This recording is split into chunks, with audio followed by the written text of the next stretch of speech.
ನಮಸ್ಕಾರ ವೀಕ್ಷಕರೇ, ಅಕ್ಷಯ ಅಡುಗೆಗೆ ಸ್ವಾಗತ. ನಾನಿವತ್ತು ಹೋಟೆಲ್ ರೀತಿ ಮನೆಯಲ್ಲಿ ಸಿಂಪಲ್ಲಾಗಿ ತಂದೂರಿ ಚಿಕನ್ ಮಾಡ್ತಿದ್ದೇನೆ. ತುಂಬ ಟೇಸ್ಟಾಗಿರ್ತದೆ. ತುಂಬ ಸಿಂಪಲ್ಲಾಗಿ ಬ್ಯಾಚುಲರ್ಗೂ ಮಾಡಿಕೊಳ್ಬೋದು, ಕಡಿಮೆ ಸಮಯದಲ್ಲಿ ಮಾಡಿಕೊಳ್ಬೋದು. ಇದನ್ನು ನಿಮ್ಮ ಮನೆಯಲ್ಲಿ ಒಮ್ಮೆ ಮಾಡಿ ನೋಡಿ. ನಮ್ಮ ಚಾನಲ್ ಲೈಕ್ ಮಾಡಿ, ಶೇರ್ ಮಾಡಿ, ಸಬ್ಸ್ಕ್ರೈಬ್ ಮಾಡಿ, ಪಕ್ಕದಲ್ಲಿರುವ ಬೆಲ್ಲೈಕನ್ ಕ್ಲಿಕ್ ಮಾಡಿ. ನಿಮ್ಮ ಅಭಿಪ್ರಾಯವನ್ನು ಕಮೆಂಟಲ್ಲಿ ತಿಳಿಸಿ.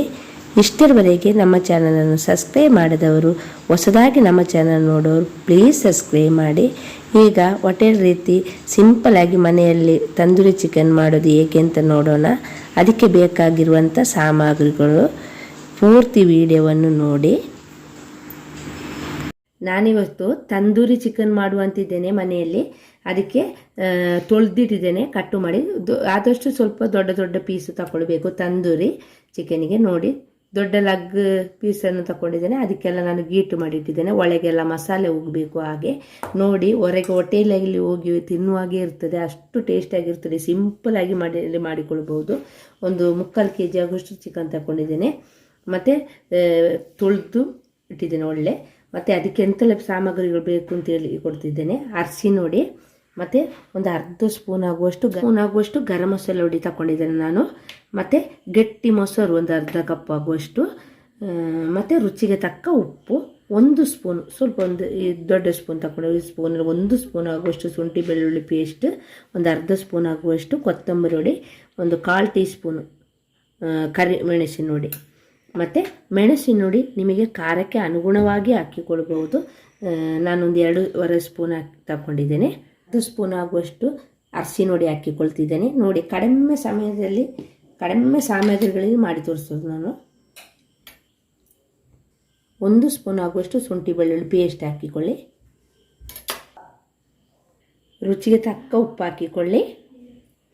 ಮತ್ತು ರುಚಿ ನೋಡಿ ಹಾಕಿಕೊಳ್ಬೋದು. ಮತ್ತು ಲಿಂಬೆ ರಸ ಹಾಕಿಕೊಳ್ಳಿ. ಒಂದು ಅರ್ಧ ಲಿಂಬೆ ರಸವನ್ನು ಹಾಕಿಕೊಳ್ತಿದ್ದೇನೆ ನಾನು.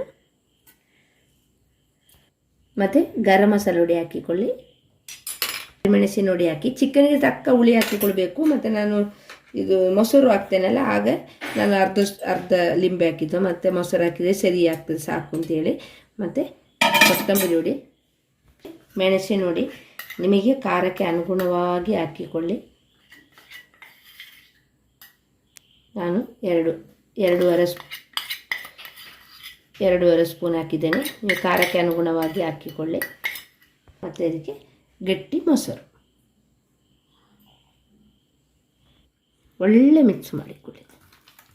ಒಟ್ಟಿಗೆ ಚಿಕನಿನ ಒಳಗೆ ಹೋಗುವಾಗೆ ಮಿಕ್ಸ್ ಮಾಡಿಕೊಳ್ಳಬೇಕು. ನೋಡಿ, ಒಳ್ಳೆ ಮಿಕ್ಸ್ ಮಾಡಿದ್ದೇನೆ. ಈಗ ರುಚಿ ನೋಡಿಕೊಳ್ಳಿ, ಉಪ್ಪೆಲ್ಲ ಸಾಕಾ ಅಂತ ಈಗ ನೋಡಿಕೊಳ್ಬೋದು. ಈಗ ಹುಳಿ ಉಪ್ಪು ಎಲ್ಲ ಈಗ ನೋಡಿಕೊಳ್ಬೋದು. ಖಾರ ಎಲ್ಲ ರುಚಿ ನೋಡಿಕೊಳ್ಳಿ. ಬೇಕಾದರೆ ಉಪ್ಪು ಹಾಕಿ. ನೋಡಿ, ರುಚಿ ನೋಡಿ ನಾನು ಸ್ವಲ್ಪ ಉಪ್ಪು ಹಾಕಿಕೊಳ್ತಿದ್ದೇನೆ.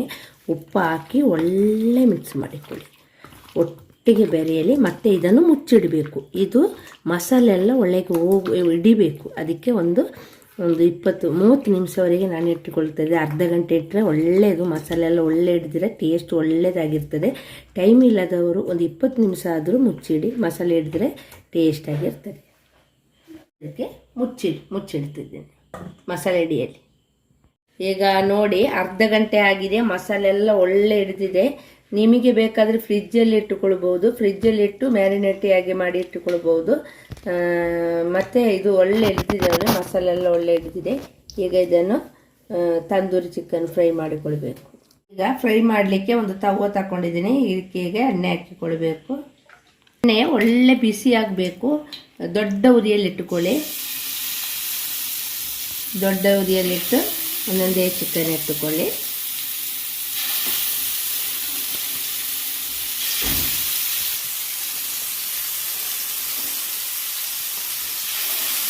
ಹೇಗೆ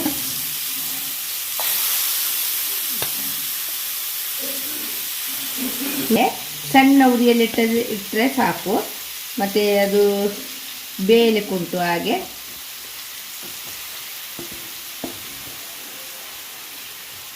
ಸ್ವಲ್ಪ ಇದ್ರ ಮೇಲೆ ಉಳಿದ ಮಸಾಲೆ ಹೀಗೆ ಇಟ್ಟುಕೊಳ್ತಿದ್ದೀನಿ ಸಾಕು.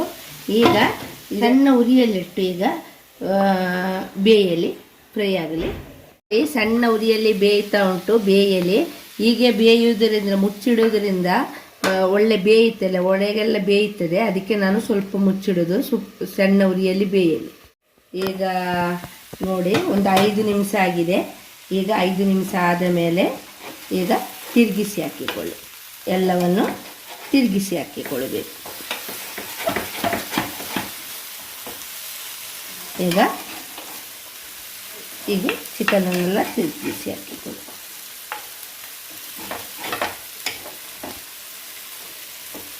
ನೋಡಿ, ಹೋಟೆಲ್ ರೀತಿಯ ಮನೆಯಲ್ಲಿ ಎಷ್ಟು ಒಳ್ಳೆ ಮಾಡಿಕೊಳ್ಬೋದು ಅಂತ, ಬೇಗನೆ ಮಾಡಿಕೊಳ್ಬೋದು. ಇಷ್ಟರವರೆಗೆ ನಮ್ಮ ಚಾನಲನ್ನು ಸಬ್ಸ್ಕ್ರೈಬ್ ಮಾಡಿದವರು ಹೊಸದಾಗಿ ನಮ್ಮ ಚಾನಲ್ ನೋಡುತ್ತಿದ್ದರೆ ಕೂಡಲೇ ಸಬ್ಸ್ಕ್ರೈಬ್ ಮಾಡಿ. ಹಾಕಿದ ಮೇಲೆ ನಾನು ತಿರುಗಿಸಿ ಹಾಕಿದ ಮೇಲೆಯೂ ನಾನು ಬೇಯಿಸ್ಕೊಳ್ತಿದ್ದೆ. ನಾನು ಎಣ್ಣೆ ಏನು ಹಾಕೋದಿಲ್ಲ. ನೀವು ಎಣ್ಣೆ ಬೇಕು ಅಂತ ಹೇಳುವವರು ಹಾಕಿದರೆ ಆಯಿತು. ನಾವು ಒಮ್ಮೆ ಹಾಕಿದ ಮೇಲೆ ಮತ್ತೆ ಎಣ್ಣೆ ಹಾಕಲಿಕ್ಕೆ ಹೋಗಲಿಲ್ಲ. ಮತ್ತು ತಿರುಗಿಸಿ ಹಾಕಿದ ಮೇಲೆಯೂ ಸಣ್ಣ ಉರಿಯಲ್ಲಿಟ್ಟು ಮತ್ತೆ ಸ್ವಲ್ಪ ಒಂದು 5 ನಿಮಿಷ ಬೇಯಿಸ್ಕೊಳ್ತಿದ್ದೇನೆ, ಬೇಯಲಿ ಅಂತ ಒಳಗೆಲ್ಲ. ದೊಡ್ಡ ತಿರುಗಿಸಿ ಹಾಕಿದ ಮೇಲೆಯೂ ಒಂದು 5 ನಿಮಿಷ ಆಗಿದೆ. ಮೀಡಿಯಮ್ ಸಣ್ಣ ಉರಿಯಲ್ಲಿ ಬೆಂದದ್ದು ಇನ್ನು ಸಾಕು. ಇನ್ನು ಇದನ್ನು ತಿರುಗಿಸಿ ಹಾಕಿ ಹೀಗೆ ಬೇಯಿಸಿದ್ರೆ ಸಾಕು. ಇನ್ನು ಮುಚ್ಚಿಡೋದು ಬೇಡ. ಹೀಗೆ ತಿರುಗಿಸಿ ಹಾಕಿ ಬೇಯಿಸ್ಕೊಳ್ಳಿ. ತೆರೆದಿಟ್ಟೆ ಒಂದು ಮೀಡಿಯಮ್ ಉರಿಯಲ್ಲಿಟ್ಟು ಹೀಗೆ ತಿರುಗಿಸಿ ಹಾಕಿ 2 ಸೈಡ್ ಬೇಯಿಸ್ಕೊಳ್ಳಿ. ಫಸ್ಟಿಗೆ ಎಣ್ಣೆ ಹಾಕಿದ್ದು, ಅದನ್ನು ಮತ್ತೆ ಹಾಕಲಿಲ್ಲ. ಈಗ ಸಣ್ಣ ಸ್ಪೂನಲ್ಲಿ ಸ್ವಲ್ಪ ಬೇಕಾದರೆ ಹಾಕಿಕೊಳ್ತಿದ್ದೇನೆ. ನೀವು ಬೇಡ ಅಂತ ಹೇಳುವವರು ಹಾಕೋದು ಬೇಡ, ಅದರಲ್ಲಿ ಹಾಗೆ ತಿರುಗಿಸಿ ಹಾಕಿದರೆ ಸಾಕು. ಇನ್ನು ಮೀಡಿಯಮ್ ಉರಿಯಲ್ಲಿಟ್ಟು 2 ಸೈಡ್ ಒಳ್ಳೆ ಬೇಯುವಾಗೆ ತಿರುಗಿಸಿ ಹಾಕಿ ಬೇಯಿಸಿದರೆ ಆಯಿತು. ಈಗ ಒಂದು ಇದ್ದಲು ತಗೊಂಡಿದ್ದೇನೆ, ಇದನ್ನು ಉರಿಯಿರಿ, ಕಾಯಬೇಕು ಒಳ್ಳೆ. ನೋಡಿ, ತಿರುಗಿಸಿ ಹಾಕಿ ಬೇಯಿಸಿದ್ದು ನೋಡಿ, ಚಿಕನ್ ಒಳ್ಳೆ ಬೆಂದಿದೆ. ನೋಡಿ, ಒಳ್ಳೆ ಬೆಂದಿದೆ. ಹೀಗೆ ಬೆಂದರೆ ಈಗ ನಾನು ಗ್ಯಾಸ್ ಆಫ್ ಮಾಡಿಕೊಳ್ತಿದ್ದೇನೆ. ಗ್ಯಾಸ್ ಆಫ್ ಮಾಡಿ ನಡುವಲ್ಲಿ ಹೀಗೆ ಇಟ್ಟು ಇದ್ದಲ್ಲಿಟ್ಟು ಇದು ಮಾಡಿಕೊಳ್ಬೇಕು. ಈಗ ಗ್ಯಾಸ್ ಆಫ್ ಮಾಡಿಕೊಳ್ತಿದ್ದೇನೆ. ಬೆಂದಿದೆ ಚಿಕನ್. ಇದ್ದಲು ಒಳ್ಳೆ ಹುರಿದಿದೆ. ಹುರಿದ ಮೇಲೆ ಸ್ವಲ್ಪ ಇದಕ್ಕೆ ಎಣ್ಣೆ ಹಾಕಿಕೊಳ್ಬೇಕು. ನೋಡಿ, ಸ್ವಲ್ಪ ಎಣ್ಣೆ ಹಾಕಿದ ಮೇಲೆ ಆಗಲೇ ಮುಚ್ಚಿಡಬೇಕು. ಆಗಲೇ ಮುಚ್ಚಿಡಿ, ಗಾಳಿ ಹೋಗದೆ ಮುಚ್ಚಿಟ್ಟು ಬಿಡಿ. ಗ್ಯಾಸ್ ಆಫ್ ಮಾಡಿ. ನೋಡಿ, ಸ್ವಲ್ಪ ಹೊತ್ತಾಗಿದೆ. ನೋಡಿ, ಒಳ್ಳೆ ಪರಿಮಳ ಬರ್ತಾ ಉಂಟು, ಸೂಪರಾಗಿ ಬಂದಿದೆ. ನೋಡಿ, ಈಗ ಟಿಕ್ಕಾ ಹೋಟೆಲ್ ರೀತಿ ತಂದೂರಿ ಚಿಕನ್ ರೆಡಿಯಾಗಿದೆ. ನೋಡಿ ವೀಕ್ಷಕರೇ, ಎಷ್ಟು ಚೆನ್ನಾಗಿದೆ. ಹೋಟೆಲ್ ರೀತಿ ಮನೆಯಲ್ಲಿ ಮಾಡಿ ತಿನ್ಬೋದು. ತಂದೂರಿ ಚಿಕನ್ ತುಂಬ ಸಿಂಪಲಾಗಿ ಮನೆಯಲ್ಲಿ ಮಾಡಿಕೊಳ್ಬೋದು. ಹೊರಗೆ ಹೋಗಿ ಹೋಟೆಲಲ್ಲಿ ತಿನ್ನುವ ಅವಶ್ಯಕತೆ ಇಲ್ಲ, ಮನೆಯಲ್ಲಿ ಮಾಡಿ ಸಿಂಪಲಾಗಿ ಮಾಡಿಕೊಳ್ಬೋದು. ಇದನ್ನು ನಿಮ್ಮ ಮನೆಯಲ್ಲಿ ಒಮ್ಮೆ ಮಾಡಿ ನೋಡಿ. ನಮ್ಮ ಚಾನಲ್ ಲೈಕ್ ಮಾಡಿ, ಶೇರ್ ಮಾಡಿ, ಸಬ್ಸ್ಕ್ರೈಬ್ ಮಾಡಿ, ಪಕ್ಕದಲ್ಲಿರುವ ಬೆಲ್ಲೈಕನನ್ನು ಕ್ಲಿಕ್ ಮಾಡಿ. ನಿಮ್ಮ ಅಭಿಪ್ರಾಯವನ್ನು ಕಮೆಂಟಲ್ಲಿ ತಿಳಿಸಿ.